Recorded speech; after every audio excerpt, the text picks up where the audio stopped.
です。ですね、今回なんですけども、以前に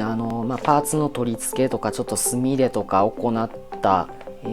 ちらの、キハ58とちょっと一番下 DD51 関係ないけどキハ65、それとこれは以前に動画でもやったんですけども、今回こちらの方ですね、パノラミックウィンドウのタイプのキハ58、こちらの方がちょっとまだ全く手つかずの状態なので、こちらちょっとパーツの取り付けとかをやっていこうかなと思うね。パーツ取り付けしていないので、こんな感じで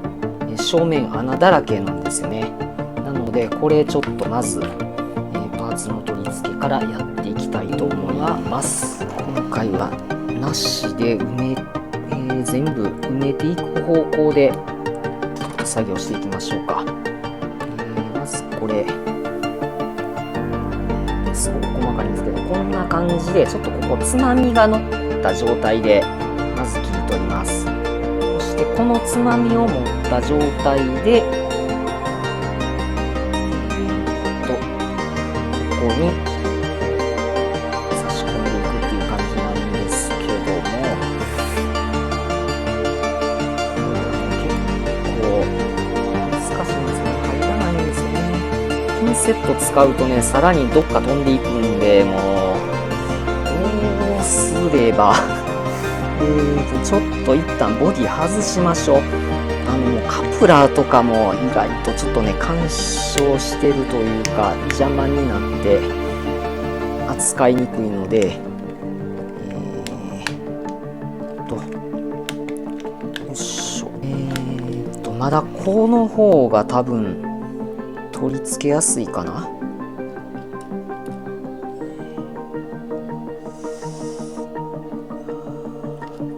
それでもきついな。埋めてるんだよな。埋めてるっていうかジャンパ線付きの、パーツの方で埋めていってるので、ちょっとね先頭車同士の連結を考えたら全部を埋めてしまうのは非常にまずいと思うので、ここもさっきと同じパーツで埋めたいと思います。また入らんのやろうな。いやー、これほんと入らんな。結局取り付けるところ全然映せなかったんですけども、こんな感じでジャンパ線のホースなしでちょっとこちらね揃えてみました。でこれだとちょっと寂しい感じがあるので、こちらですね、ホロの方を取り付けたいと思います。ホロは下からこう差し込むだけなので、取り付け自体はもう簡単に終わりますので、これで、ボディを元に戻して、でこれで、完成ですね。すべてのジャンパ線の穴を埋めてホロを取り付けてという形で、あとはまたちょっと、以前はガンダムマーカーの、墨入れペンを使って、こちらですね、これを使ってちょっと墨入れしたんですけども、今回はタミヤの墨入れ塗料の方を使ってちょっと墨入れしていこうと思います。と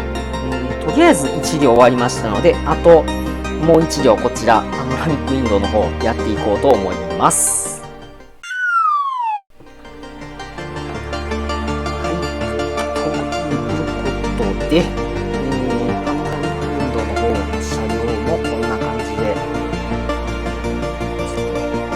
ャンパ線の穴の方は埋めました。ちょっと出しといて、さて、では使うのはブラウンを使っていきます。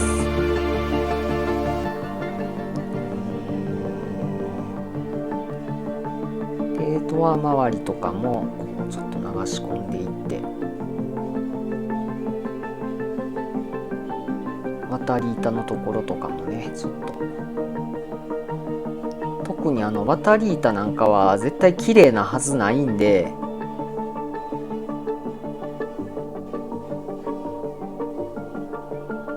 気動車はなんか勝手なイメージなんですけども、汚れてて当たり前っていうぐらいの感覚あるんですよ。なのでちょっと大胆に、炭入れていこうかなと思ってます。あ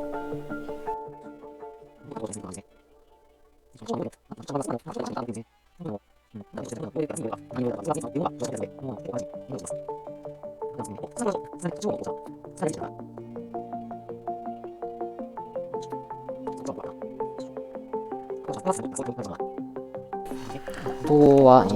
のブラックの方を使って、多分ね、前は屋根も多分ここですね、炭入れてるので、こちらもちょっとやっていきましょう。